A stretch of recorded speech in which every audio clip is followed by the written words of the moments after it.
Hello আমার প্রিয় বন্ধুরা, তোমরা সবাই কেমন আছো? আশা করি সকলেই অনেক ভালো আছো।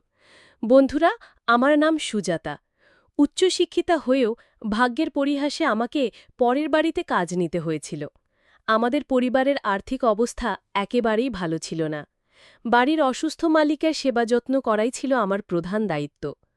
ওই বাড়িতেই আমি থাকতাম, বলতে গেলে ২৪ ঘন্টার কর্মী ছিলাম। কিন্তু একটা অদ্ভুত ঘটনা ঘটত প্রতিদিন রাতে আমার সাথে। বাড়ির মালিক আমাকে এক গুরুজির কাছে নিয়ে যেতেন। সেখানে যাবার পর আমার আর কিছু মনে থাকত না। আমি গভীর ঘুমে তলিয়ে যেতাম। কিন্তু যখন সকালে ঘুম ভাঙত, দেখতাম আমার শাড়ি ও চুল এলোমেলো হয়ে আছে।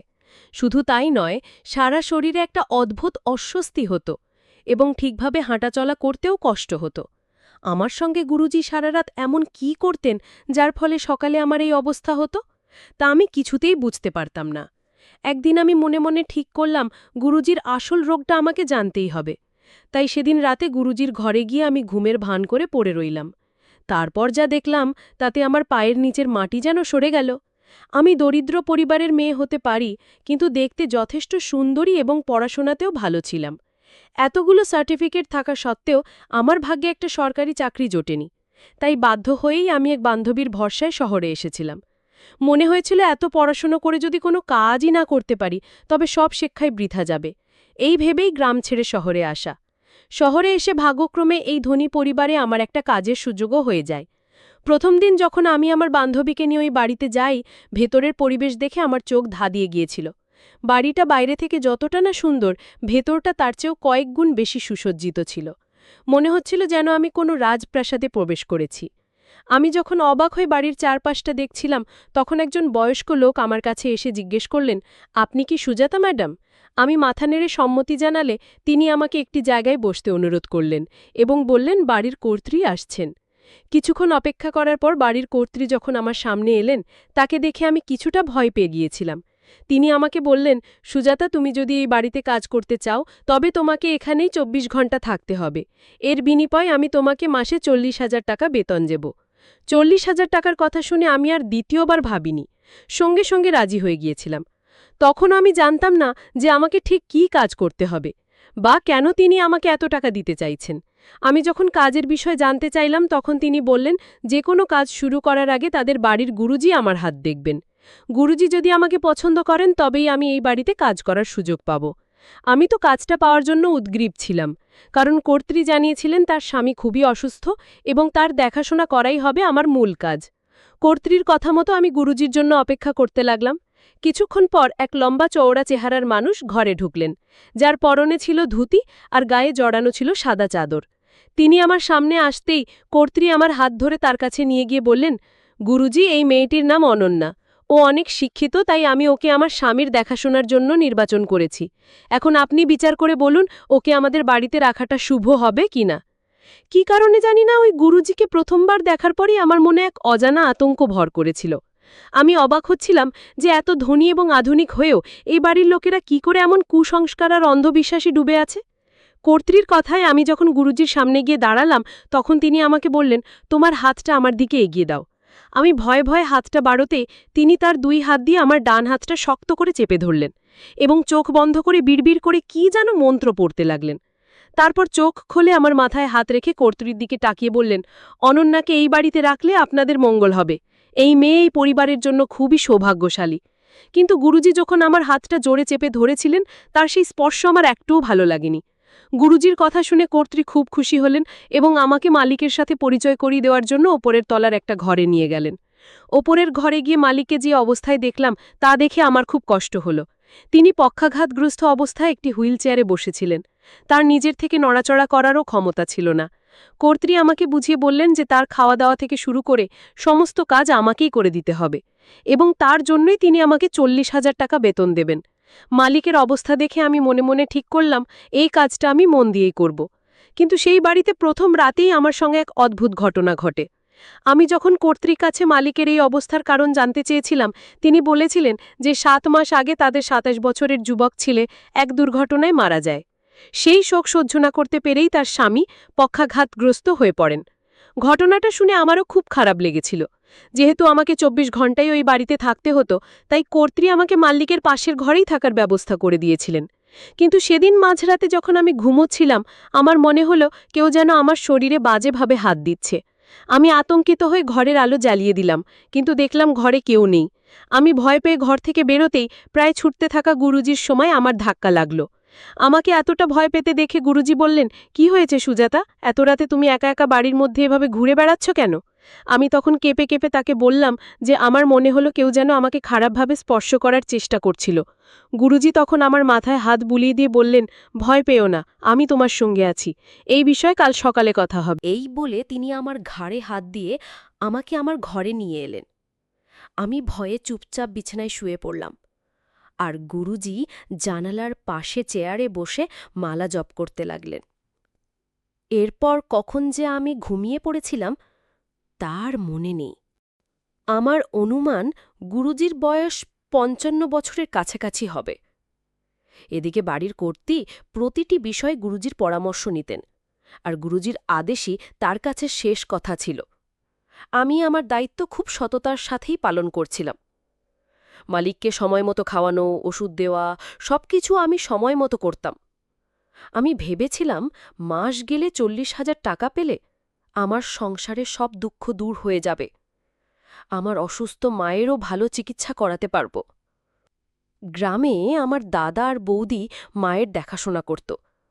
আমি পরিকল্পনা করেছিলাম যে শহর থেকে যা উপার্জন করব তার সবটাই মায়ের চিকিৎসার জন্য গ্রামে পাঠিয়ে দেব। কিন্তু আমি স্বপ্নেও ভাবিনি যে এই বাড়িতে আমার সাথে এতটা অন্যায় হবে। দিনের বেলায় সবকিছু স্বাভাবিক থাকত, কিন্তু রাত হলেই শুরু হতো বিপত্তি। আমি যখনই নিজের ঘরে শুতে যেতাম মনে হতো কেউ যেন আমাকে বাজেভাবে স্পর্শ করছে। শুধু তাই নয়, যখন স্নান করতাম তখনও মনে হতো কেউ যেন বাথরুমের বাইরে থেকে উঁকি দিয়ে আমাকে দেখছে।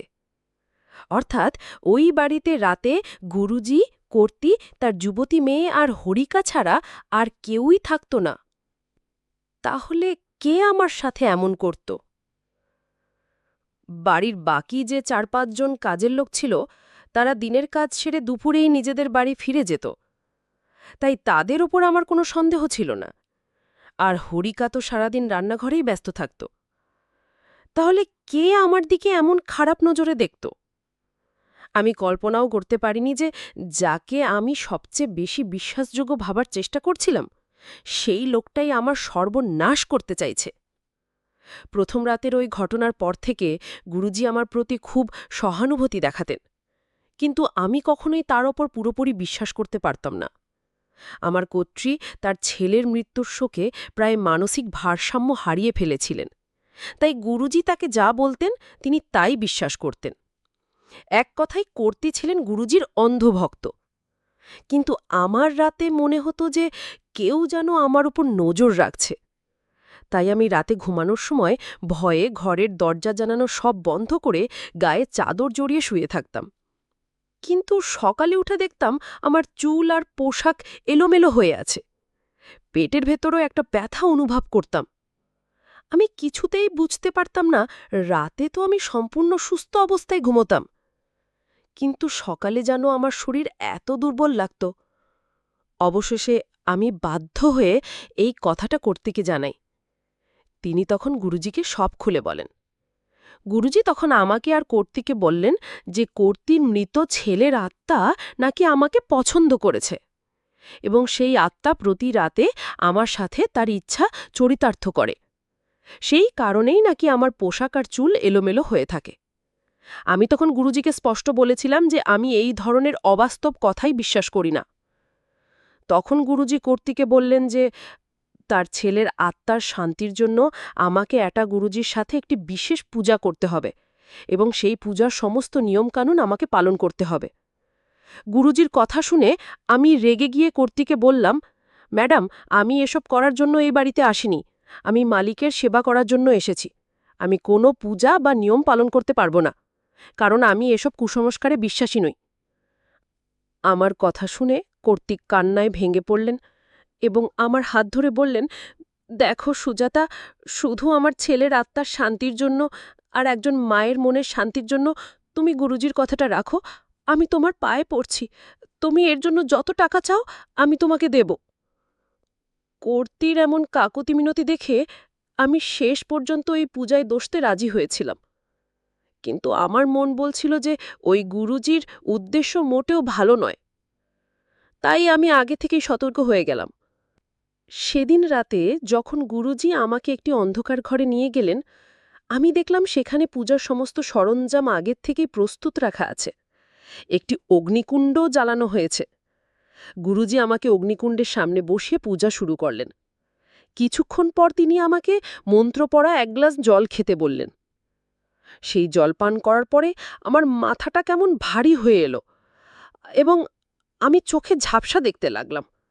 আমি বুঝতে পারলাম যে গুরুজি তার জায়গা থেকে উঠে এসে আমার ঘাড়ে ধরে আমাকে বিছানায় শুইয়ে দিচ্ছেন। আমি সবকিছু বুঝতে পারলেও আমার শরীরে এতটুকু শক্তি ছিল না যে আমি উঠে প্রতিবাদ করি। এরপর গুরুজি আমার পাশে বসে আমার মুখের দিকে তাকিয়ে অট্টহাসি হেসে বললেন, তোকে যেদিন প্রথম দেখেছিলাম সেই দিনই আমার মনে ধরে গিয়েছিল। এই পূজা তো ছিল একটা অজুহাত মাত্র, আসল উদ্দেশ্য তো তোকে ভোগ করা। কি করব বল, আমরা তো গুরুজি, তাই আমাদের খুব সাবধানে চলতে হয়, যাতে আমাদের নামে কোনো কলঙ্ক না লাগে। নাম খারাপ হলে তো তোর মতো ধনী মানুষদের বোকা বানিয়ে আর টাকা আদায় করা যাবে না। কিন্তু শুধু টাকা দিয়ে তো আর মন ভরে না, জীবনের অন্য স্বাদগুলোও তো পূরণ করতে হয়, তাই না? আমাদেরও তো কিছু চাহিদা আছে। তোকে দেখার পর থেকে সেই চাহিদাটা দ্বিগুণ হয়ে গেছে। তাই আর নিজেকে সামলে রাখতে পারলাম না। কি আর করা যায়, এই মনটা বড়ই পাপী, কিছুতেই নিয়ন্ত্রণে থাকে না। তাই আজ আমি আমার মনের সমস্ত ইচ্ছা পূরণ করেই ছাড়ব। এই কথা বলে যখন তিনি আমার দিকে এগিয়ে আসছিলেন, এরপর তিনি আমার পরনের যা ছিল সবকিছু খুলে আমার সমস্ত হরণ করলেন। কিন্তু আমি কোনো প্রতিবাদ করতে পারলাম না। তবে আমিও অবিবাহিত হওয়ার কারণে এতটাই মজা পাচ্ছিলাম যে যা বলার ভাষা আমার জানা নেই।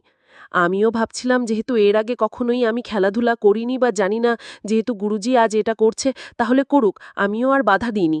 এইভাবে বিভিন্ন জায়গায় বিভিন্ন ধরনের পদ্ধতি গুরুজি ঠিকই অবলম্বন করেছিলেন, আমি তা অনুভব করছিলাম আর মজায় মগ্ন ছিলাম। গুরুজি ঠিক ১ ঘণ্টা দৌড়াদৌড়ের পর তার জমে থাকা সমস্ত খেজুরের রস জোর করে আমাকে খাইয়ে দিলেন। তারপর যতদিন আমি ওই বাড়িতে কাজ করেছিলাম ততদিন গুরুজি আমাকে ওইসবে মগ্ন করতেন আর আমাকে মজা দিতেন। তো বন্ধুরা, আজকের গল্পটি এই পর্যন্তই। দেখা হচ্ছে আগামী নতুন কোনো ভিডিওতে। ততক্ষণ সবাই ভালো থাকবেন।